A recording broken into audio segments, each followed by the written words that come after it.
Bismillahirrahmanirrahim. Assalamualaikum warahmatullahi wabarakatuh. Alhamdulillahirabbil alamin. Wassalatu wassalamu ala asyrafil anbiya'i wal mursalin sayyidina wa nabiyina Muhammadin wa ala alihi wa sahbihi ajma'in, amma ba'du. Nah, monggo pengawasan wonten ing dalu punika kita purwakane kanthi waosan raditu billah sesarengan setunggal kali 3. A'udzu billahi minasyaitonir rajim.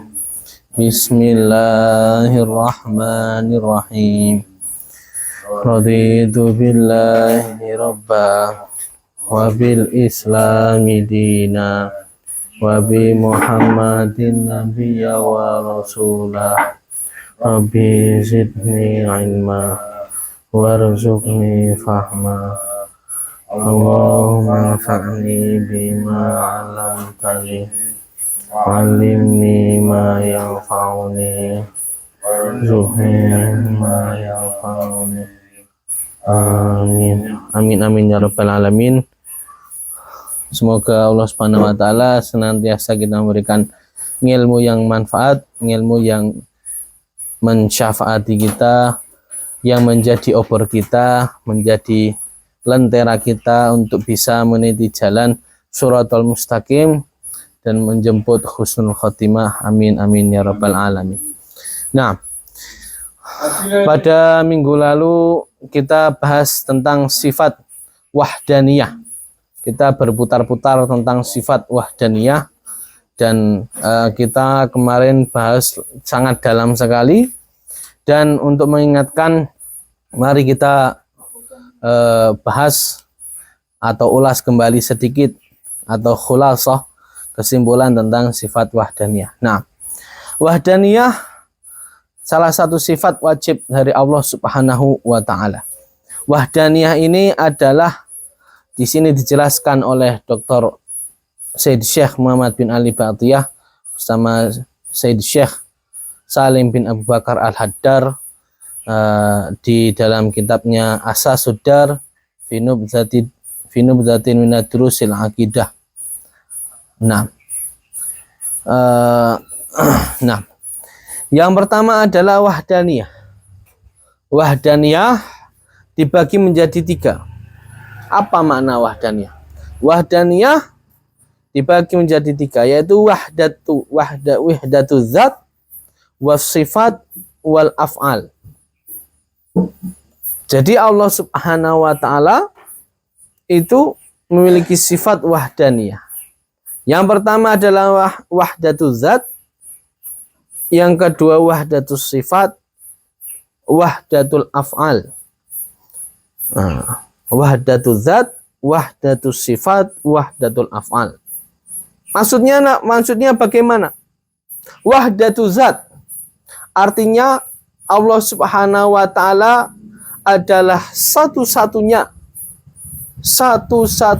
zat yang memiliki zat ketuhanan, atau satu-satunya zat yang bisa disebut Tuhan. Tidak ada selain Allah, tidak ada zat yang bersifat ketuhanan selain zat Allah Subhanahu wa ta'ala. Jadi yang lain, misalkan Buddha, dalam agama kita harus meyakini bahwasanya bukan Tuhan. Atau Yesus, kita harus meyakini bahwasanya zatnya adalah bukan Tuhan, manusia biasa, nabi. Dan juga zat-zat yang lain, batu, pohon, demit, setan, jin. Kita harus meyakini bahwasanya mereka bukan Tuhan. Satu-satunya Tuhan atau zat yang memiliki, atau zat yang itu merupakan zat yang Tuhan adalah zat Allah Subhanahu wa ta'ala. Ini adalah yang pertama, wahdatul zat. Yang kedua, wahdatul sifat. Yaitu maksudnya bagaimana? Allah Subhanahu wa ta'ala satu-satunya yang memiliki sifat ketuhanan. Tidak ada benda lain, tidak ada hal lain yang memiliki sifat ketuhanan melainkan itu Allah Subhanahu wa taala. Kalau misalkan Allah Subhanahu wa taala bisa menciptakan, itu menciptakannya adalah menciptakan sebagaimana Tuhan menciptakan. Menciptakan dari ketiadaan, menciptakan dari hal yang itu tidak mungkin manusia ciptakan. Lalu bisa menciptakan alam semesta ini tanpa lelah, tanpa menggunakan mu'alajah atau menggunakan proses. Allah Subhanahu wa taala bisa kun fayakun, langsung jadi. Sifat ketuhanan. Dan juga memiliki sifat macam-macam. Misalkan mengetahui. Mengetahui itu tidak hanya sebatas mengetahui seperti manusia.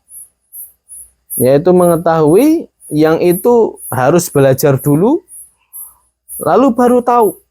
Bukan. Allah Subhanahu wa taala mengetahui tanpa harus belajar. Dan mengetahui apa yang itu jelas dan apa yang itu kita sembunyikan dalam hati kita. Dan juga mengetahui masa lalu kita. Dan juga mengetahui masa depan kita. Nah ini. Mengetahui masa depan juga. Dan mengetahui apa yang akan kita lakukan. Nah ini sifat ilmu ini adalah sifat mengetahuinya Tuhan. Dan satu-satunya yang bisa memiliki sifat Tuhan ini adalah Allah Subhanahu wa taala. Nah, lalu yang ketiga adalah wahdatul af'al, yaitu satu-satunya yang bisa berbuat luar biasa, berbuat hal yang itu bersifat infinity atau bersifat tidak terbatas, itu adalah Allah Subhanahu wa taala. Satu-satunya Allah Subhanahu wa taala adalah satu-satunya Tuhan, satu-satunya zat yang bisa berbuat perbuatan yang luar biasa, yang itu bersifat tidak terbatas. Itu adalah satu-satunya. Maka dari itu kalau misalkan dikatakan bahwasanya manusia bisa menciptakan robot. Menciptakan di sini hanya menciptakan robot yang biasa. Hanya gampang sekali. Maka dari itu kalau misalkan manusia ada yang sombong. Nah, kita bisa lihat zaman Fir'aun. Zaman Fir'aun, Masya Allah, piramida dibangun dengan teknologi yang sangat canggih sekali. Kepiye ceritanya bisa membuat bangunan segitu besar. Zamannya sangat lampau sekali. Kalau kita bisa lihat di gambar di Mesir, video, batu yang disusun yang piramida itu adalah ya minimal lah seomah inilah, serumah inilah.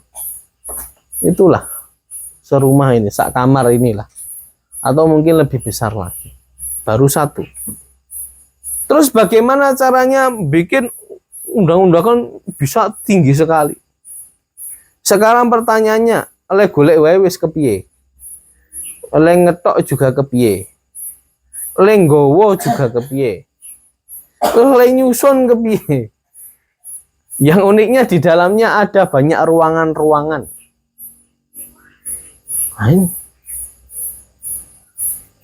Tapi hal itu ya yang membuat Fir'aun itu sombong. Karena itu Fir'aun dikatakan bahwasannya, saya ini Tuhan, mengaku Tuhan. Sombong. Mengaku Tuhan sombong.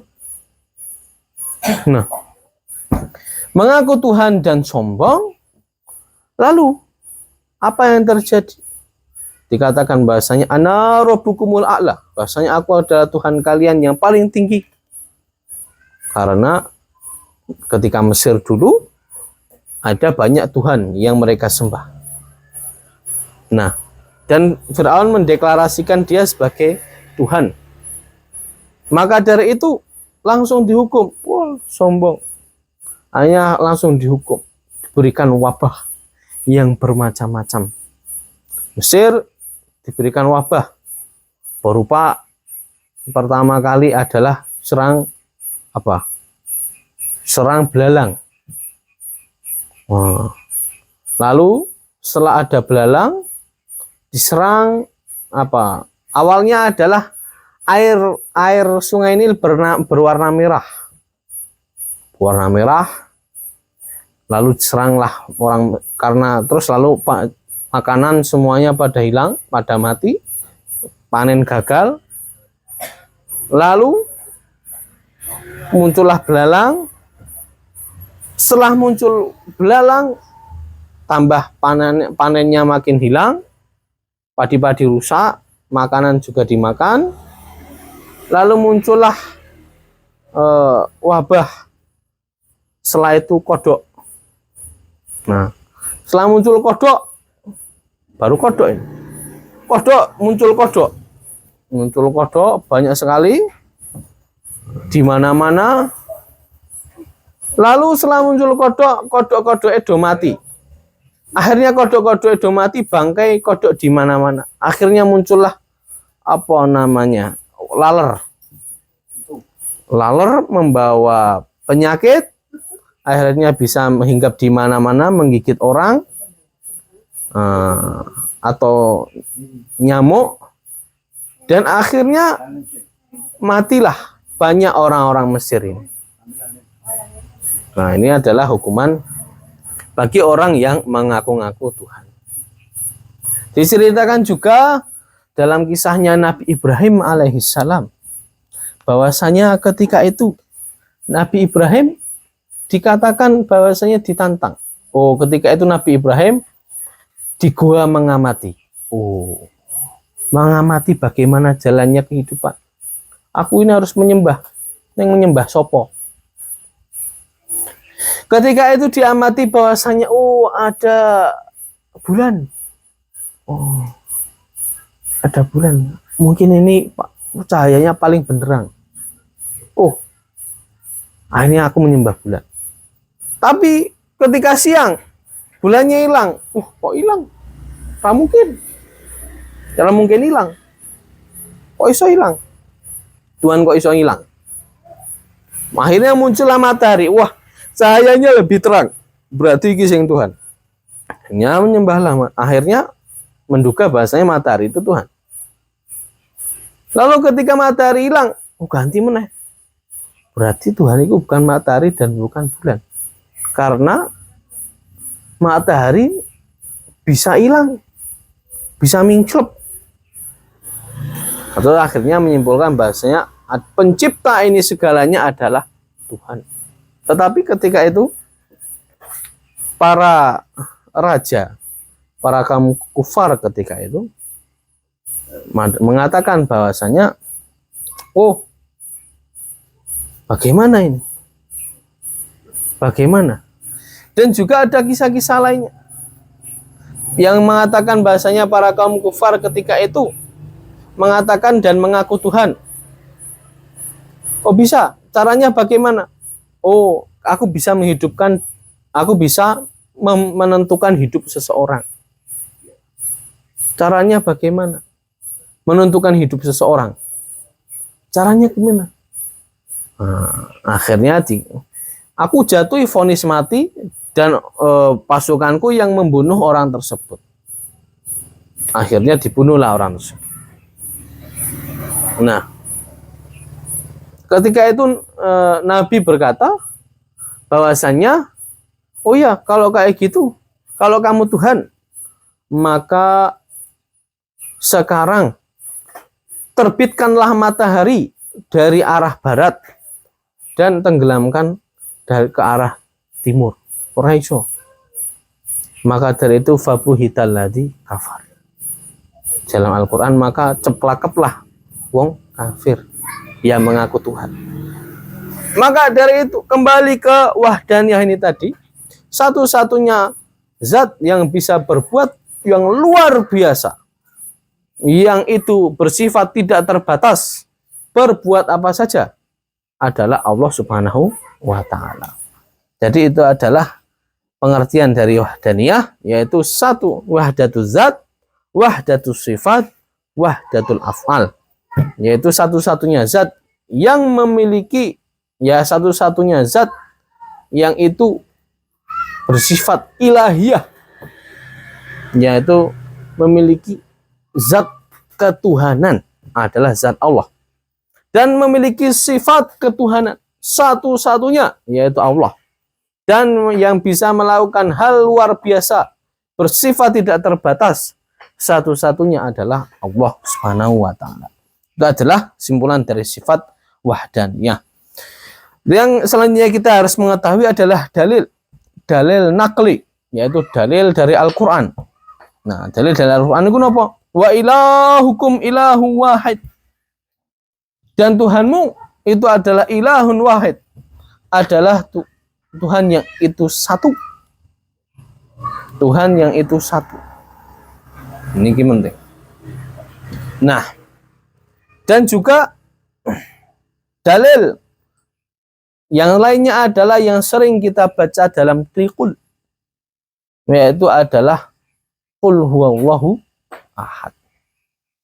Nah, ini qul huwallahu ahad. Ini adalah hal yang penting untuk kita ketahui. Katakanlah bahasanya Tuhanmu ini Isa, adalah satu. Itu adalah dalil nakli. Dan dalil akli, dalil yang berasal dari akal, itu adalah jika Tuhan itu banyak. Jika Tuhan itu banyak. Terus, kalau misalkan Tuhan itu dua. Kalau misalkan Tuhan ini ngomong A, pengen menciptakan bumi itu bulat. Terus Tuhan yang kedua, pengen menciptakan bumi itu kotak. Tuhan yang ketiga, pengen menciptakan bumi itu apa? Segitiga atau lonjong. Kalau mereka ini sama-sama Tuhan dan bisa menciptakan bumi itu sesuai kehendaknya masing-masing, maka itu mustahil. Karena bumi hanya berbentuk satu. Bisa, bagaimana bisa bumi bisa berbentuk bulat, segitiga, karo kotak dalam waktu bersamaan? Nggak bisa. Itu mustahil. Nah, itu mustahil. Maka dari itu, kalau misalkan kemungkinan yang lain, bahasanya bumi, Tuhan A pengen bumi kotak, Tuhan A pengen bumi bulat, B kotak, C segitiga, dan bumi berwujud bulat, berarti dapat kita ketahui Tuhan yang kedua dan ketiga ini lemah. Dan lemah bukanlah sifat ketuhanan. Lemah bukanlah sifat ketuhanan. Nah, karena bagaimana kok Tuhan lemah? Berarti yang benar Tuhan adalah yang pertama, bukan yang kedua. Ini adalah gambaran dalil nakli, bahwasanya kalau Tuhan itu ada lebih dari satu, itu mustahil. Dalil akli, Tuhan lebih dari satu, itu mustahil. Nah, dan dalam paugeran atau undang-undang kita, Pancasila, bahasanya Tuhan, ketuhanan yang Maha Esa, itu adalah berasal dan berakar dari Islam. Ketuhanan yang Maha Esa itu berasal dari Islam. Nah, tidak mungkin ada doktrin agama lain yang menyatakan Tuhan itu Esa kecuali Islam. Ini penting untuk kita ketahui. Maka dari itu, hakikatnya Pancasila ini adalah memang untuk Islam, atau Pancasila ini memang terutama pasal yang pertama, sila yang pertama adalah memang ketuhanan yang Maha Esa, yaitu Allah Subhanahu wa Ta'ala, yaitu Islam. Jadi ketuhanan yang Maha Esa ini ceritanya sangat panjang sekali. Adalah berkat dari perjuangan ulama dan santri kita. Singkat cerita, ketika itu, ketika perumusan,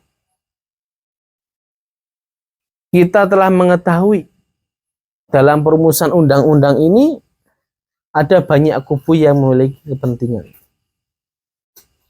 Tetapi perlu kita ketahui bahasanya Indonesia ini merdeka karena darah dan perjuangan para ulama dan kiai. Dalam bukunya Ahmad Mansur Suryanegara yang disebutkan Abis Sejarah, awal mula ketika Indonesia itu dijajah, yang menyadari dan memberontak mula-mula adalah kaum-kaum tarekat. Tarekat Naqsabandiyah, Qadiriyah, dan lain sebagainya. Lalu muncullah kerajaan-kerajaan dan kesultanan. Kapan? Sultanan Islam. Karena ketika itu, ketika masih ada Kesultanan Majapahit, Indonesia masih belum dijajah. Ketika Sultanan Islam lah Indonesia itu dijajah. Siapa yang melawan menjajah? Sultanan Islam. Terutama kalau kita berada di Ngayu Jogarta Hadiningrat ini, kita bisa mengetahui bahasanya perjuangan Sultan Agung Hanyokrokusumo ketika itu membantai, ketika itu menyerbu Batavia, sangat dramatis sekali. Sultanan Islam memang saat ini kita diframingkan, oh kita menang berjuang lawan penjajah pakai bambu runcing. Apakah iya pakai bambu runcing? Zaman saya ini pakai bambu runcing dibedil dor, ya mati. Di sebagian wilayah memang benar. Tetapi ketika itu di Mataram khususnya, itu terkenal dengan peralatannya yang sangat canggih. Ketika itu di Mataram, Sultanan Mataram, itu orang-orangnya sudah mahir bedil. Dan di Mataram sendiri sudah memproduksi banyak bedil. Jadi dulu ini keren. Jadi peralatan perang itu kita produksi sendiri, lalu juga sudah pinter-pinter. Dan bahkan diceritakan pada saat menyerbu Batavia ini, Sultan kita, Sultan Agung Hanyokrokusumo menyerbu dengan kapal jung. Kapal jung itu kalau diceritakan bisa amat 1.000 orang. Kapal bisa amat 1.000 wong, gede banget berarti. Full pakai kayu. Ayo, kepiye? Ning gawe lho. Kok iso? Terus pakai banyak meriam dan lain sebagainya. Bukan swanger. Sultanan Islam ini. Luar biasa. Di Mataram kita. Lalu setelah muncul Kesultanan Islam melawan penjajah, muncullah gerakan transnasional, yaitu juga dipelopori oleh simbah-simbah kita di Persyarikatan Muhammadiyah. Terus juga ada Sarekat Dagang Islam, Syarikat Islam, terus NU, Persis, Al-Irsyad, laki-laki Islam yang berjuang. Baik itu seketika itu, akhirnya karena perjuangan ini bersifat nasional dan itu bisa dirundingkan dalam meja hukum, akhirnya kita menang di medan perang dan menang juga di medan hukum, medan politik. Keren. Laki-laki umat Islam. Maka dari itu, kalau kita dikasih bahwasanya Indonesia merdeka karena banyak hal, karena ulama, karena banyak penjajah, karena banyak pahlawan yang itu beragama macam-macam. Mari coba kita lihat. Kita lihat sebenarnya. Kita lihat, ingat, kita kalau buka daftar buku pahlawan di RPUL dan yang SD itu, mana yang beragama bukan Islam? Patimura katanya. Katanya Patimura. Patimura katanya adalah Kristen atau Katolik. Tapi setelah ditinjau lebih lanjut, tinjau benar-benar dalam situs kesejarahan, Patimura ini beragama Islam. Kalau namanya itu bagaimana? Thomas Matulesi, tetapi nama beliau adalah Ahmad Lusi. Nama beliau adalah Ahmad Lusi. Beliau beragama Islam. Masya Allah. Tetapi semua sejarah itu dikubur. Supaya apa? Supaya kita tidak bangkit. Supaya kita merasa, oh iya, nggak apa-apa. Oh iya, toleransi. Oh iya, Islam ini biasa saja. Untuk memunculkan sifat minder. Padahal bangsa ini dimerdekakan oleh darah ulama, darah umat Islam. Maka dari itu sudah sewajarnya ketika itu Bapak Yai kita, yaitu Ki Bagus Hadikusumo, yang ketika itu memimpin Persyarikatan Muhammadiyah, ketika itu berjuang. Asas pertama dalam Pancasila adalah ketuhanan dengan menjalankan syariat Islam. Titik. Tok. Gitu kata Ki Bagus Hadikusumo. Ya memang, karena Indonesia ini merdeka gara-gara umat Islam. Itu. Ketuhanan dengan menjalankan syariat Islam. Gitu. Karena banyak protes, akhirnya ditambahi. Bagi pemeluk-pemeluknya. Karena bukan banyak yang protes. Ya karena untuk menghargai dan protes dari kubu-kubu yang lainnya. Pada Piagam Jakarta seperti itu dituliskan. Ketuhanan dengan menjalankan syariat Islam bagi pemeluk-pemeluknya. Lalu ketika menjelang kemerdekaan, akhirnya Pancasila, alhamdulillah, ketika tanggal 17 Indonesia merdeka, lalu pada tanggal 18 bagi Indonesia harus punya dasar negara. Ketika itu dirumuskan Pancasila, yang harusnya Piagam Jakarta jadi Pancasila, akhirnya ada utusan dari timur mengatakan bahwasanya kalau Indonesia masih berasaskan Islam, kami akan lepas dari Indonesia. Bingung akhirnya.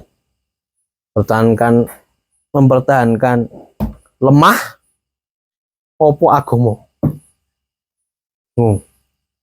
Ketika itu terjadilah debat yang sangat panas antara kubu umat Islam dan kubu nasionalis. Ketika itu akhirnya Soekarno tidak setuju dengan ketuhanan dengan menjalankan syariat Islam bagi pemeluk-pemeluknya. Terjadi debat dan panas. Orang yang paling teguh, paling kekeh memegang hal tersebut adalah bapak kita, yaitu adalah Ki Bagus Hadikusumo, Ketua Persyarikatan Muhammadiyah. Ketika itu paling teguh, kudu Islam, bicaranya kudu Islam, Indonesia ini harus Islam. Tetapi apa yang terjadi? Ketika itu Indonesia karena sudah banyak darah ulama yang bercucuran, banyak darah santri yang itu bercucuran, akhirnya ketika itu Soekarno meminta tolong kepada Kasman Singodimedjo, merupakan orang Muhammadiyah juga, untuk ngedem-demi siapa? Ki Bagus Hadikusumo.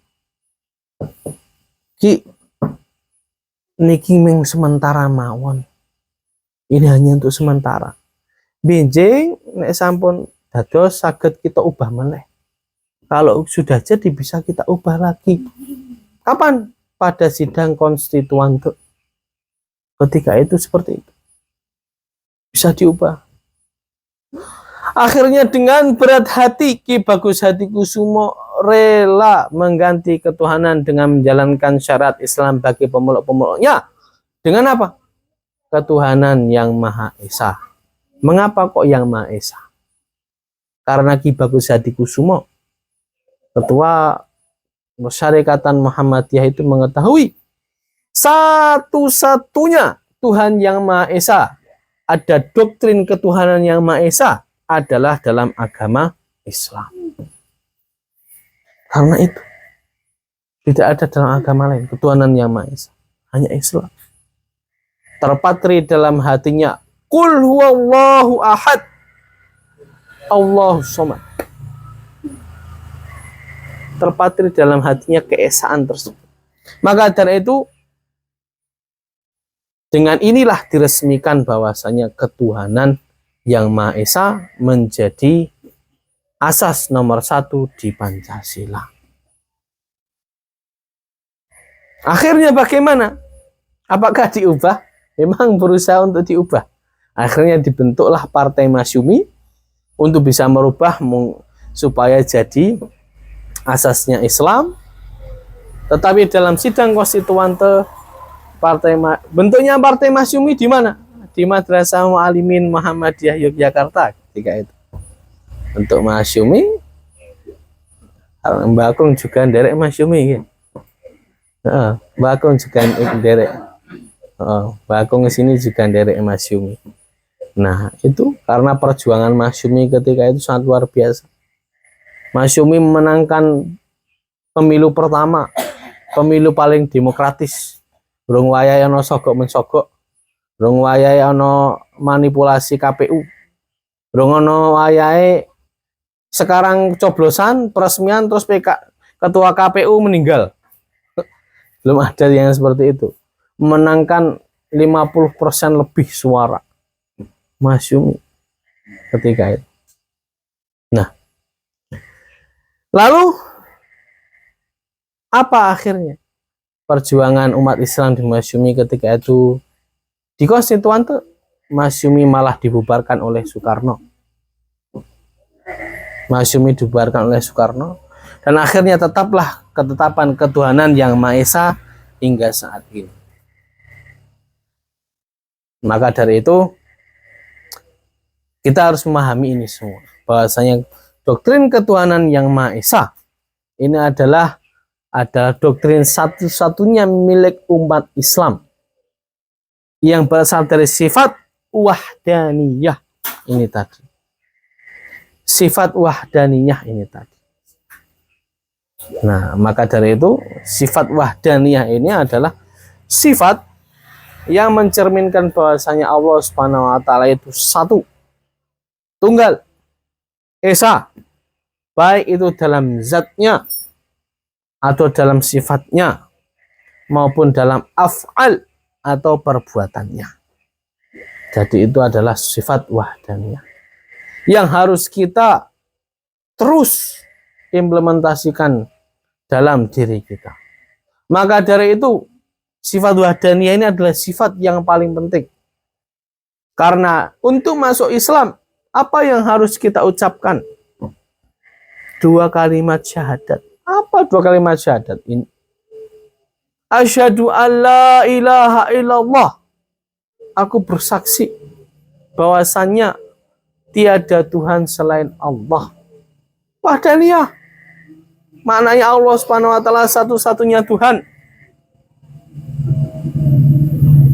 Dan asyhadu anna Muhammad Rasulullah, dan aku bersaksi bahwasanya Nabi Muhammad adalah utusan Allah. Jadi sifat wahdaniyah adalah sifat inti dari segala sifat yang menjadi kunci manusia, seorang insan ingin masuk Islam adalah kalimat la ilaha illallah. Maka dari itu kalau kita dengar itu afdalu dzikri fa'lam annahu la ilaha illallah. Bahasanya zikir yang paling afdol adalah la ilaha illallah. Nah, karena mengagungkan sifat wahdaniyah Allah Subhanahu wa Ta'ala.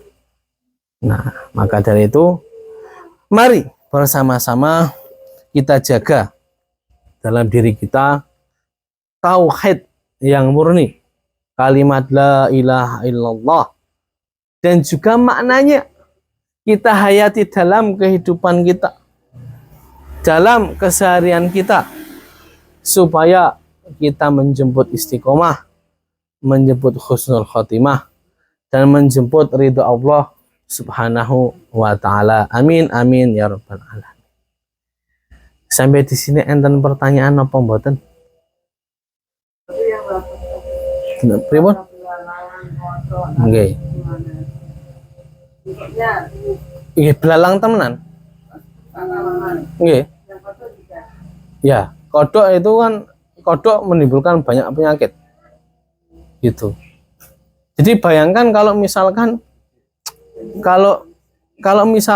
apa ya, kita kayak gini diparani kodok buat di depan lah gila tuh.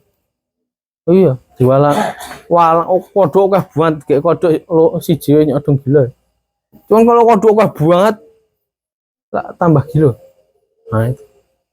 Ini adalah wabah yang mengerikan. Akhirnya banyak orang meninggal karena keangkuhan, ya itu Fir'aun itu tadi. Nah, dimusnahkan. Enten boleh? Sudah nggih? Baik. Mungkin itu adalah salah satu sifat yang kita pelajari, wahdaniyah, yang bisa lebih kita mudah untuk dipahami, yang mudah untuk bisa dicerna daripada kita ruwet-ruwet di sini nulis-nulis, itu insya Allah lebih mudah dipahami. Oke. Pramila mekatan pangaosan ing dalu punika, monggo pangaosan ing dalu punika kita tutup sarana maos kafaratul majelis tunggal kali 3. Subhanakallahumma rabbana bihamdika asyhadu an la ilaha illa anta astaghfiruka wa atubu ilaik.